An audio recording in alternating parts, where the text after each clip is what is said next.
Hello, ഞാൻ വീണ്ടും ഒരു ചാലഞ്ച് വീഡിയോ ആയിട്ട് വന്നിട്ടുണ്ട്. ഞാൻ ലാസ്റ്റായിട്ടിട്ട ഒരു ചാലഞ്ച് വീഡിയോ ഉണ്ടായിരുന്നു. ഹെയറിൻ്റെ കണ്ടിട്ടില്ലെങ്കിൽ കണ്ടു നോക്കണം.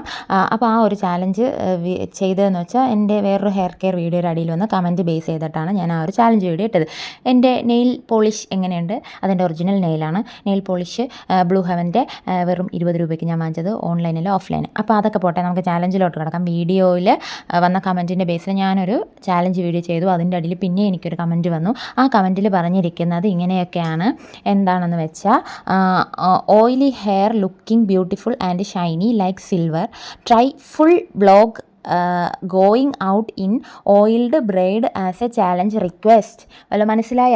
അതായത് നമ്മൾ ഈ എണ്ണ കോരി തേച്ച് കെട്ടിവെച്ച മുടി, പിന്നിട്ട മുടിയും കൊണ്ട് പുറത്തോട്ട് പോകുന്ന ഒരു വ്ളോഗ് ചെയ്യാനാണ് അവർ പറഞ്ഞിരിക്കുന്നത്. അതിൻ്റെ അടിസ്ഥാനത്തിൽ ഞാൻ എൻ്റെ കൊച്ചിൻ്റെ സ്കൂളിൽ അവളെ വിളിക്കാൻ പോകുന്ന സമയത്ത് ഡ്രൈ ഹെയറുമായിട്ട് വന്ന് ഓയിൽ തേച്ചുകൊണ്ട് പോകാമെന്നാണ് ഞാൻ ഉദ്ദേശിക്കുന്നത്. അതും നടന്നാണ് പോകുന്നത്, വണ്ടിയിലൊന്നുമല്ല.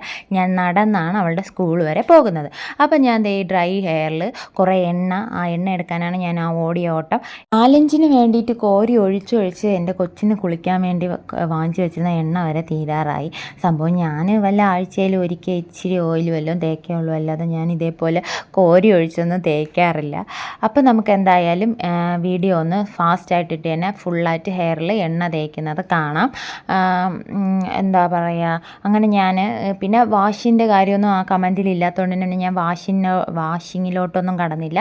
അപ്പോൾ അത് എണ്ണ പുറകിലും ഫ്രണ്ടിലും ഹെയറിൻ്റെ തുമ്പിലും എല്ലായിടവും ഞാൻ അത്യാവശ്യം നന്നായിട്ട് തന്നെ കോരി തേച്ച് പിടിച്ചിട്ടുണ്ട്. അപ്പോൾ നമ്മൾ എണ്ണ തേച്ച് വന്നിട്ടുണ്ട്. ഇനി നമുക്ക് എന്താ ചെയ്യുക, നല്ലതുപോലെ ഒന്ന് ഹെയറൊന്ന് പിന്നിക്കെട്ടിയിടണ്ടേ.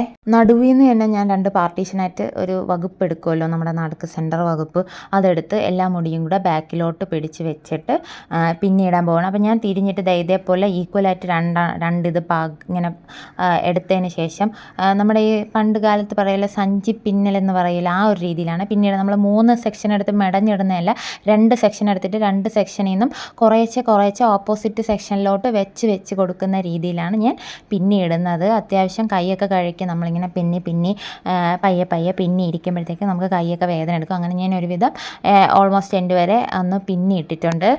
ഇപ്പോൾ എൻ്റെ കയ്യിൽ മുഖം ഉൾപ്പെടെ എണ്ണയിലിങ്ങനെ കവുന്നിരിക്കുകയാണ്. പിന്നെ ഞാൻ 2 മുടി ഇങ്ങനെ കണ്ണുവിടാതിരിക്കാൻ വേണ്ടി ഫ്രണ്ടിലോട്ടെടുത്ത് ഇടും, എപ്പോഴും ഇടും. അപ്പോൾ എൻ്റെ പിന്നലൊക്കെ ശരിയായോന്ന് എനിക്കറിയത്തില്ല. അപ്പോഴത്തേക്ക് എന്തായാലും കൊച്ചിനെ വിളിക്കാൻ പോകുന്നതുകൊണ്ട് സമയമായതുകൊണ്ടാണ് പിന്നെ ഞാൻ അതിൽ വലിയ കാര്യമാക്കിയില്ല. അപ്പോൾ അത് എണ്ണയിലുള്ള സിൽക്കി ഹെയർ കൊണ്ട് ഞാൻ ടാറ്റ പറഞ്ഞതേ വീട്ടിൻ്റെ വെളിയിലോട്ട് ഇറങ്ങിയിട്ടുണ്ട് അവളെ വിളിക്കാൻ പോകാൻ വേണ്ടിയിട്ട്.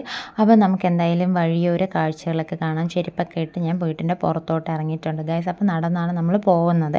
എൻ്റെ വീട് ഒരു മുടുക്ക് ഒരു കാർ പോകുന്ന ഒരു റോഡ്, അത് കഴിഞ്ഞിട്ടാണ് മെയിൻ റോഡ്. ഇത് ഞങ്ങളുടെ വീടിൻ്റെ ഫ്രണ്ടിലുള്ള 6 പോകുന്ന വഴിയാണ്. കണ്ടാൽ ഒരു കൊക്ക പോലെ തന്നെ ഉണ്ടായിരിക്കും. അങ്ങനെ നമ്മളിത് ഫോണിൻ്റെ ക്യാമറയും തൂക്കി പിടിച്ച് മുഖവും കാണിച്ച് നടന്ന് പോകുന്നുണ്ട് ഗൈസ്. ഇപ്പം നിങ്ങൾക്ക് കാണാതിരിക്കും എൻ്റെ തലയിൽ എത്രത്തോളം എണ്ണ ഉണ്ടെന്ന് നിങ്ങൾക്ക് മനസ്സിലാവും. എണ്ണ ഇങ്ങനെ വഴിച്ചെടുക്കാൻ പാകത്തിനാണ് ഞാൻ തേച്ച് വെച്ചിരിക്കുന്നത്.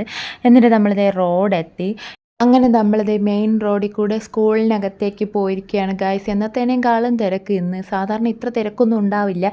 ഞാൻ കയ്യിൽ കുട വെച്ചിട്ടുണ്ടെന്ന് ആ കുടയിൽ ഞാൻ കൈ വീശുമ്പോൾ ഇങ്ങനെ കുട ക്യാമറയിലോട്ട് കാണുന്നതാണ്, ആ കുട ഇടയ്ക്കിടയ്ക്ക് കാണുന്നത്. അങ്ങനെ ഞാൻ അവളെ പോയി ഇതേ വിളിച്ചും കൊണ്ട് വന്നിട്ടുണ്ട് ഗായ്സ്. ഇനി നമുക്ക് ഈ വന്ന വഴി കൂടെ തന്നെ തിരിച്ചു പോകാം. എന്തായാലും അതും കൂടെ വീഡിയോ എടുക്കാമെന്ന് ഞാൻ വിചാരിച്ചു. അപ്പോൾ തിരിച്ചു പോകുന്ന വഴിക്ക് നല്ല തിരക്കുണ്ടായിരുന്നു. ബസ് സ്റ്റാൻഡിൽ ബസ് പോകുന്നു, അങ്ങനെ നല്ല തിരക്കുണ്ടായിരുന്നു. തലയിൽ ഇമാതിരി എണ്ണ ഉള്ളത് കൊണ്ടായിരിക്കാം എൻ്റെ അടുത്തൂടെ പോകുന്നവരൊക്കെ എൻ്റെ മുഖത്തിങ്ങനെ സൂക്ഷിച്ച് നോക്കുന്നുണ്ടായിരുന്നു. പിന്നെ ഞാൻ വീഡിയോയിൽ എടുത്തിട്ടില്ല അതൊന്നും. അപ്പോൾ അങ്ങോട്ട് പോയപ്പോൾ ഞാൻ ഇത് വായും തുറന്ന് വെച്ച് നോക്കിക്കൊണ്ടിരുന്നുകൊണ്ട് തന്നെ വീഡിയോ എടുക്കാൻ പറ്റില്ല. അതുകൊണ്ട് തിരിച്ചു പോകുമ്പോൾ നമുക്ക് നോക്കാമെന്ന് വിചാരിച്ചു. നമ്മുടെ ഫുട്ബോൾ ടീമിൻ്റെ ഒരു മ്യാരക പടുകൂറ്റൻ ഫ്ലക്സ് പൊക്കത്തിലല്ല, നീളത്തിലിങ്ങനെ നമ്മുടെ സ്വന്തം നാടിൻ്റെ ജംഗ്ഷനിൽ വെച്ചിട്ടുണ്ടായിരുന്നു. അങ്ങോട്ട് പോയപ്പോൾ ഞാൻ ഇതിൻ്റെ ചന്തം ആസ്വദിച്ച് പോയതുകൊണ്ട് തന്നെ വീഡിയോ എടുത്തില്ല. തിരിച്ചു വന്നപ്പോൾ എന്തായാലും വീഡിയോ എടുക്കാമെന്ന് വിചാരിച്ചു. അങ്ങനെ കണ്ടല്ലോ ഞങ്ങളുടെ ഫ്ലക്സിൻ്റെ നീളം എത്രയാണെന്ന് നിങ്ങൾ കണ്ടല്ലോ. അങ്ങനെ ഞാൻ നടന്ന് തളർന്ന് വേയർത്ത് കുളിച്ച് അവളുടെ ബാഗൊക്കെ തൂക്കി ഇങ്ങനെ വരുവാണ് ഗൈസ്. ഈ ഒരു എണ്ണ തേക്കുമ്പോണ്ടല്ലോ നമുക്ക് സാധാരണ നോർമലായിട്ടിരിക്കുന്നതിനേക്കാൾ ഒരു ചൂട് നമുക്ക് ഉണ്ടായിരിക്കും. തലയിൽ ഇത്രയും ഓയിലുള്ളത് കൊണ്ട് എനിക്കങ്ങനെ ഫീൽ ചെയ്യാറുണ്ട്. നിങ്ങൾക്ക് അങ്ങനെ തോന്നാറുണ്ടോ എന്ന് എനിക്കറിയത്തില്ല. പക്ഷേ എനിക്കങ്ങനെ തോന്നാറുണ്ട്. കുറച്ചുകൂടെ കൂടുതൽ ചൂടും ഒരു വല്ലായ്മയും അസ്വസ്ഥതയൊക്കെ നമുക്ക് തോന്നും. ഇമാതിരി എണ്ണ തലയിൽ തേച്ചും കൊണ്ട് പോകുമ്പോഴത്തേക്ക് നമ്മൾ നൈസായിട്ടൊക്കെ തേക്കും. ഇതിപ്പോൾ ഞാൻ കോരി ഒഴിച്ചിരിക്കുമല്ലേ, അതിൻ്റെ ഒരു അസ്വസ്ഥത. അവൾ എൻ്റെ അടുത്ത് പിണങ്ങിയിട്ട് ഞാൻ ചോദിക്കുകയാണ് അവളുടെ അടുത്ത്, എൻ്റെ തലയിലുള്ള എണ്ണ എങ്ങനെയുണ്ട്, ഞാൻ തലയിൽ എണ്ണ തേച്ചുകൊണ്ട് വന്നത് എങ്ങനെയുണ്ട്, എൻ്റെ തലയിൽ എണ്ണ കാണാമോ നിനക്ക് എന്നൊക്കെ ചോദിക്കണം. അമ്മ എന്ത് കുളിക്കാത്ത, അമ്മ കുളിക്കാൻ പോകണം എന്നൊക്കെ ചോദിച്ചുകൊണ്ടിരിക്കുമായിരുന്നു. അങ്ങനെ ഫൈനലി നമ്മൾ വീടെത്തിയിരിക്കുന്നു ഗൈസ്. ഇനി ചെന്ന് ഇതൊക്കെ ഒന്ന് അഴിച്ച് പറിച്ച്, ഇത്രയും എണ്ണ ഇരിക്കുന്നതിൻ്റെ ഒരു അസ്വസ്ഥതയാണ്. നമ്മൾ വീട്ടിൽ നിൽക്കുന്നതല്ല, വെയിലും കൊണ്ട് പുറത്ത് പോകുന്നതല്ലേ, അതുകൊണ്ടാണ്. അപ്പോൾ ഇതൊക്കെ ഒന്ന് അഴിച്ച് കളഞ്ഞതിന് ശേഷം മാത്രമേ നമുക്കൊരു സമാധാനം കിട്ടത്തുള്ളൂ. അപ്പോൾ എന്തായാലും ഈ കമൻ്റ് ഇട്ട വ്യക്തി ഈ വീഡിയോ കണ്ടിട്ട് എനിക്ക് കമൻ്റ് ഇടണം. വീഡിയോ ഓക്കെ ആണോ, നിങ്ങൾ ഉദ്ദേശിച്ചതുപോലെ തന്നെയാണോ എന്ന് കമൻ്റ് ഇടണം. എന്നാൽ പിന്നെ അത്രേ ഉള്ളൂ ഗൈസ്. വീഡിയോ ഇഷ്ടപ്പെട്ടാൽ ലൈക്ക് ചെയ്യാനും ചാനൽ സബ്സ്ക്രൈബ് ചെയ്യാനും ബെല്ലൈക്കൺ പ്രസ് ചെയ്യാനും മറക്കണ്ട. ഞാൻ ഇനി ഇതേപോലെ ചാലഞ്ച് വീഡിയോസ് ഇടുവാണെങ്കിൽ നിങ്ങൾക്ക് കറക്റ്റായിട്ട് നോട്ടിഫിക്കേഷൻ കിട്ടും. അപ്പോൾ ശരി, ടാറ്റാ.